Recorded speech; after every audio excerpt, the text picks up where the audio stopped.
స్వాగతం పలుకుతారు అనేది ఇంకా నాకు నమ్మశక్యంగా లేదు. ఈరోజు పిఠాపురం అభివృద్ధి మిగతా అన్నిటికీ మాట్లాడుకోబోయే ముందు ఒకసారి ఏ పరిస్థితిలో ఉన్నాం మనం ఇక్కడ. ఈ వైసీపీ ఫ్యాన్ కి సౌండ్ ఎక్కువ, గాలి తక్కువ.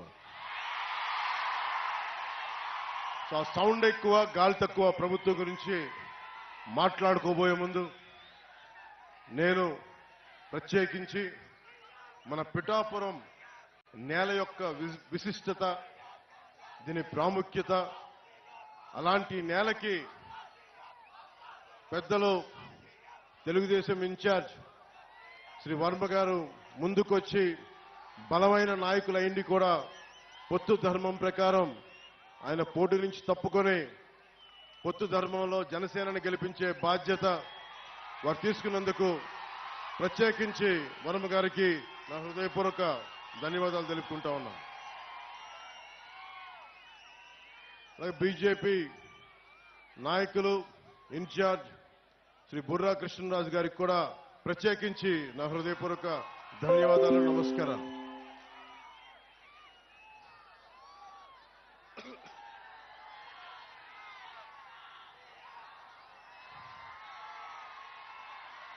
ఇది పిఠాపురం పోటీ చేయాలి అని నేను కల్లో కూడా ఊహించలేదు. నాకు ఇన్ని దశాబ్దాలుగా, దాదాపు 1.5 దశాబ్దంగా సమస్యల మీద పనిచేసుకోవడం తెలుసు తప్ప నేను ఒక పోటీ చేయాలి, నేను ఒక నియోజకవర్గాన్ని ఎస్టాబ్లిష్ చేసుకోవాలి, స్థాపించుకోవాలి అన్న ఆలోచన నాకు రాలేదు. ఎప్పుడైనా సరే ప్రజలు ఎక్కడ ఉన్నా సరే, అది ఆదిలాబాద్ తాండాల్లో ఉన్నా, నల్గొండ ఫ్లోరోసిస్ వ్యాధులున్నా తెలంగాణలో, అలాగే ఉత్తరాంచల్లో గంగా ప్రవాహానికి అడ్డొచ్చే మనకి విద్యుత్ కేంద్రం ప్రాజెక్టుల గురించి, వాటి గురించి అయినా సరే, ఆంధ్రప్రదేశ్లో ఏ మూల సమస్య వచ్చినా, ఒక ఉద్దానం సమస్య కానీ, ఎలాంటి సమస్య వచ్చినా, క్యాపిటల్ సమస్య కానీ, మన ఉప్పాడ తీర ప్రాంతం సమస్య కానీ, సముద్ర కోతకు గురై ఉప్పాడ తీర ప్రాంతపు సమస్య కానీ, ఏదైనా సరే నేను సమస్యని నాది అనుకున్నాను తప్ప ఇది నా నియోజకవర్గం అనుకోలేదు. అలాంటిది నన్ను మీరందరూ కోరి 1,00,000 మెజారిటీతో గెలిపించకపోతే మాది పిఠాపురమే కాదు అని మీరందరూ మనస్ఫూర్తిగా, ప్రేమగా మీరు మాట చెప్పినందుకు నేను రుణగ్రస్తుని. మీకు నేను ఎక్కువ మాటలు చెప్పే వ్యక్తిని కాదు. ఒక మాట చెప్పానంటే ప్రాణం పోవాలి, కానీ మాట వెనక్కి తీసుకోండి.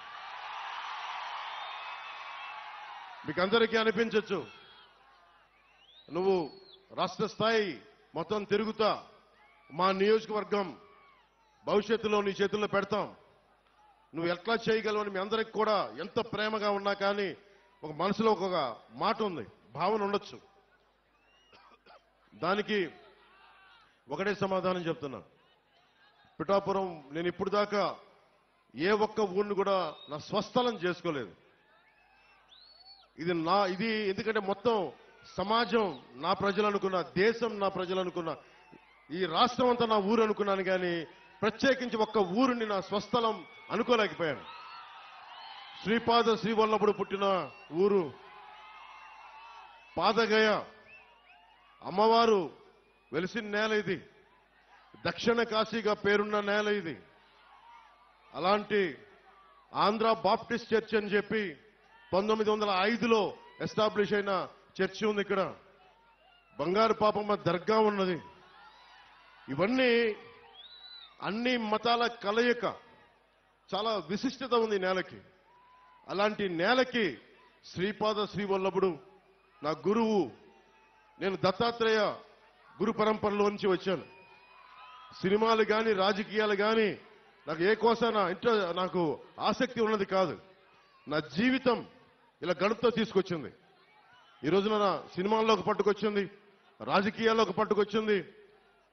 ఓడిపోయినా కానీ దశాబ్దం నుంచి ఒంటరి యుద్ధం చేస్తూనే ఉన్నాను. ఈ రోజున ఒకటే అడుగుతా ఉన్నా, ఇప్పుడు దాకా నేను నోరు తెరిచి ఎవరిని ఏం అడగల. 19లో కూడా నన్ను గెలిపించండి అని అడగడానికి కూడా నాకేంటో మనస్కరించాల. ఈ రోజున నేను మిమ్మల్ని అడుగుతున్నాను, మిమ్మల్ని ఆర్థిస్తున్నాను, 2 చేతులు జోడించి అడుగుతున్నాను. నా పిఠాపురం ప్రజలను అడుగుతున్నాను, ఉప్పాడ కొత్తపల్లి మండలం ప్రజలను అడుగుతున్నాను, ప్రతి మండల ప్రజల్ని, ప్రతి ఒక్కరిని, 54 గ్రామాల ప్రజల్ని పేరు పేరును అడుగుతున్నాను. కులాలకి మతాలకి అతీతంగా అందరినీ అడుగుతున్నాను. నేను మీకోసం నిలబడతాను. మీ ఆశీర్వాదాలు కావాలి. నన్ను గెలిపించండి. ఏ ఒక్కరు కూడా, ప్రతి ఒక్కరు కూడా ఇంత కష్టపడ్డారు. వర్మ గారి అనుభవం, మనకి తంగెళ్ళ ఉదయ్ శ్రీనివాస్ గారి ఉత్సాహం, వీటన్నిటినీ ముందుకు తీసుకెళ్లి, అలాగే మన కృష్ణరాజు గారి ఆలోచన విధానం, వీటన్నిటిని ముందుకు తీసుకెళ్లి, ముఖ్యంగా ఇంతమంది ఆడపడుచులు ఉన్నారు దారి పొడవుతా. ముఖ్యంగా హాస్పిటల్ సరిగ్గా లేదు, ప్రసూతి కేంద్రం సరిగ్గా లేదు. అది నేను ముందుగా రాగానే మేము చేయగలిగేది ముందు ఆసుపత్రుల్ని బాగు చేస్తాం.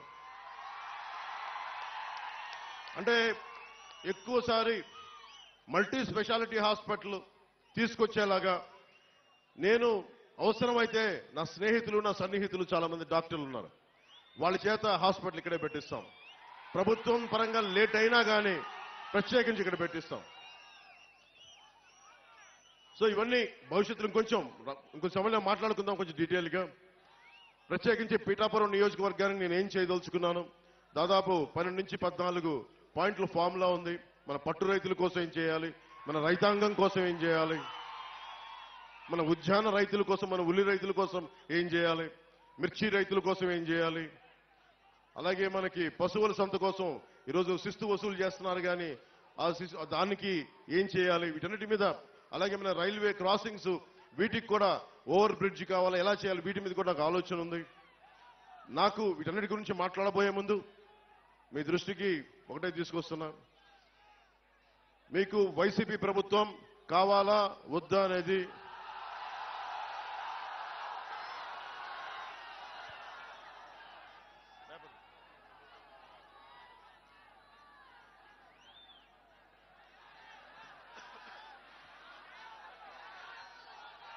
అంటే మీరు చాలా ఆలోచించి ఎందుకు అడుగుతున్నానంటే, నేను నష్టపోయాను. ఈ రోజున ఉప్పాడ తీర ప్రాంతం కోసేస్తే నా ఇల్లు కోల్పోవటంలా నా వాడబలిజ సోదరులు, నా పల్లికార సోదరులు నలిగిపోతా ఉన్నారు, నా వాడబలిజ ఆడపడుచులు నలిగిపోతా ఉన్నారు, అక్క చెల్లెలు నలిగిపోతా ఉన్నారు. నాకేమవదు.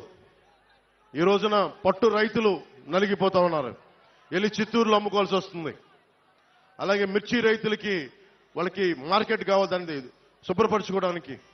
అలాగే ఏ సమస్యకైనా సరే ఇంతమంది యువత ఉన్నారు. మీకు ఎన్ని పక్కనే కొత్తపల్లి SEZ ఉంది, ఎన్ని పరిశ్రమలు వచ్చినాయి, ఎంత ఉపాధి అవకాశం వచ్చింది, ఒకసారి మీరు ఆలోచించండి. వీటన్నిటిని దృష్టిలో పెట్టుకొని మీకు వైసీపీ కావాలా, కూటమి కావాలా?